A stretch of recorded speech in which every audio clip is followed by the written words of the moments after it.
Kryeministri i Shqipërisë Edi Rama dha një intervistë ekskluzive për CNN Turk përpara vizitës së tij në Turqi. Ai komentoi samitin e NATO-s, marrëdhëniet Shqipëri-Turqi, procesin e paqes në Ballkan, bashkëpunimin në industrinë e mbrojtjes dhe projektet turistike, duke thënë se marrëdhënia e tij me presidentin Recep Tayyip Erdogan është vllazërore. Ballkani, i cili ndodhet në pikën e takimit të Evropës, lindjes së mesme, mes Dheut dhe rajonit të Detit të Zi, konsiderohet një nga rajonet me rëndësi strategjike për Turqinë. Kryeministri i Shqipërisë Edi Rama, vendi i të cilit është një nga aktorët e rëndësishëm për ruajtjen e paqes dhe stabilitetit të qëndrueshëm në rajon, ishte i ftuar në CNN Turk pas vizitës së tij në Turqi. Duke komentuar samitin historik të NATO-s të organizuar nga Turqia, Edi Rama tha se është e vështirë të veçohet një vendim i vetëm si më rëndësishmi. Rama theksoi se samiti konfirmoi edhe një herë se krau evropian i NATO-s po ndërton një strukturë të fortë ushtarake dhe është i vendosur të veprojë së bashku përballë kërcënimeve. Nuk mendoi se kishte një vendim të vetëm më të rëndësishëm. Megjithatë, në përgjithësi, samiti ishte një konfirmim se krau evropian i NATO-s po ndërton një strukturë shumë të fortë ushtarake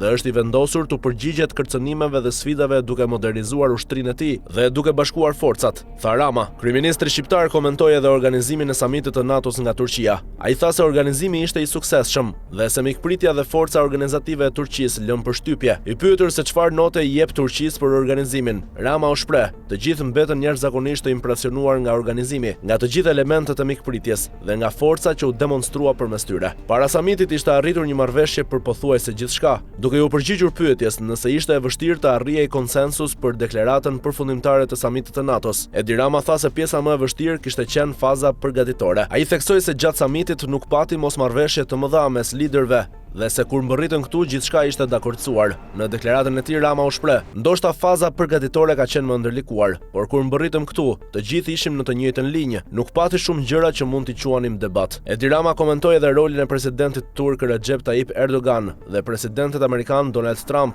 gjatë samitit të NATO-s. Ai tha se mes dy liderëve ekziston një lidhje e veçantë dhe se Trump e ka shprehur në disa raste respektin e tij për Erdoganin. Rama u shpreh: "Është shumë e qartë se mes tyre ekziston një lidhje shumë e veçantë. Presidenti Trump ka theksuar më shumë se një herë respektin e tij për presidentin Erdogan dhe ka folur për të me fjalë jashtëzakonisht të mira." Edi Rama u pyet edhe për pretendimet se Shqipëria do të jetë mikpritëse e samitit të ardhshëm të NATO-s, duke kujtuar se në deklaratën përfundimtare të samitit të vitit të kaluar në Hag, përmendeshin Turqia dhe Shqipëria si vende të mundshme për samitet e ardhshme. Rama tha se çështja është e qartë. Ai deklaroi se samiti i ardhshëm i NATO-s do të zhvillohet në Shqipëri dhe se arsyeja pse kjo nuk u përfshi në deklaratën përfundimtare lidhet me diskutimet që vazhdojnë për kalendarin. Edhe sekretari i përgjithshëm tha në konferencën për shtyp se samiti i ardhshëm do të mbahet në Shqipëri. Arsyeja e vetme pse kjo nuk u përfshi në deklaratë është se palët ende po diskutojnë për kalendarin, tha ai. Edi Rama, i cili tërhoqi vëmendjen në samit me atletët e bardha, ju përgjigj me humor dhe pyetjes për stilin e tij. Rama tha se i kishin thënë se edhe në Turqi shumë njerëz preferojnë atletët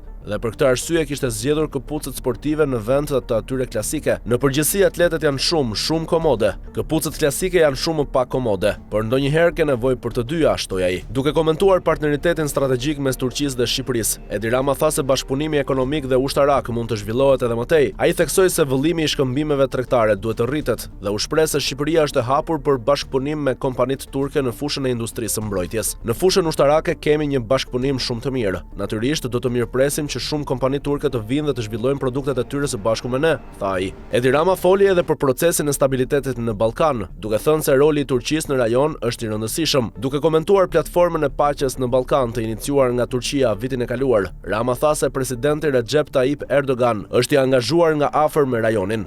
Ai shtoi se vendimi për mbledhjen e liderëve në kuadër të platformës varet nga presidenti Erdogan. Duke theksuar se Shqipëria është bërë një nga destinacionet turistike në rritje, Edi Rama komentoi edhe kritikat ndaj projektit turistik të planifikuar në zonën e Zvërnecit. Ai tha se i marrin seriozisht kritikat për mjedisin, por shtoi se ende nuk ekziston një projekt përfunduar. Rama u shpreh se debatet në këtë fazë kanë më shumë karakter ideologjik. Ne gjithmonë mirëpresim kritikët, sepse jemi një shoqëri e lirë, por ka një problem të vogël. Ende nuk ka një projekt për të kritikuar, sepse projekti është ende në përgatitje. Pretendimet për lidhjen me Jared Kushner dhe familjen Trump. Rama ju përgjigj edhe pretendimeve se projekti lidhet me familjen e presidentit amerikan Donald Trump. Ai tha se përfshirja e Xharet Kashner e ka bërë debatin të dukshëm në nivel ndërkombëtar, por theksoi se vendimet duhet të merren mbi bazën e ekspertizës teknike. Rama tha se balanca mes mbrojtjes së mjedisit dhe zhvillimit ekonomik duhet të përcaktohet nga urbanistët, inxhinierët e mjedisit dhe ekspertë të tjerë. Kur bëhet fjalë për detaje të tilla teknike, vendimet nuk mund të lihen vlerësimit të çastit të opinionit publik, por kur të ketë një projekt konkret, vlerësimi i publikut sigurisht që do të jetë shumë i rëndësishëm,